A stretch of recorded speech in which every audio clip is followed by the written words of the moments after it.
Bad Signs by R.J. Ellory, narrated by Doug Coleman. Chapter 1. By the time she reached her mid-20s, Carol Kempner had seen enough of men to be nothing other than disappointed. She bore 2 sons from 2 forlorn and wretched fathers, and it seemed that in all quarters and aspects those fathers were found sorely wanting. One was dumb and thoughtless, the other just downright crazy. Elliott, the older of her 2 children, was born on January 2nd, 1946. Elliott's father, Kyle Danziger, was a transient oil field worker, and he swept through Carol's life like a bad squall. Kyle was gone before Carol made her first trimester, perhaps because he couldn't envision himself burdened beneath the responsibility of fatherhood, perhaps for other reasons. Carol, believing that such a gesture might precipitate Kyle's eventual return, gave her son his father's name, and so he was Elliott Danziger, though from the first moments of speech he referred to himself as Digger.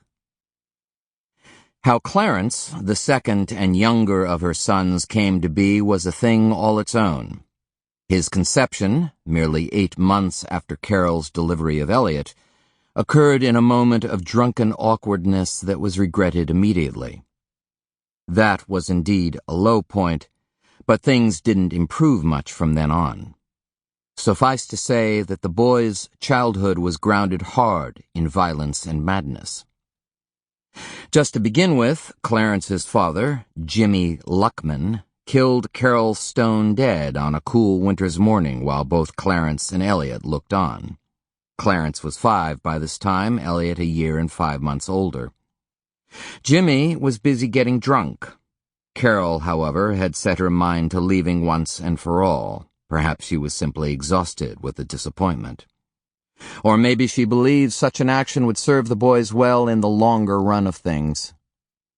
Either which way, Jimmy Luckman didn't seem to agree with her plan. So Jimmy, enraged at Carol's calumny and deceit, the way she seemed to have thought this thing through with no regard for his needs and wants, took a baseball bat and broke some crockery. He broke a window. He spider-webbed the TV screen. Then he broke Carol's darn fool neck. She went down like a stone. She was expressionless in the moment of impact, expressionless after the event. Sample complete. Ready to continue?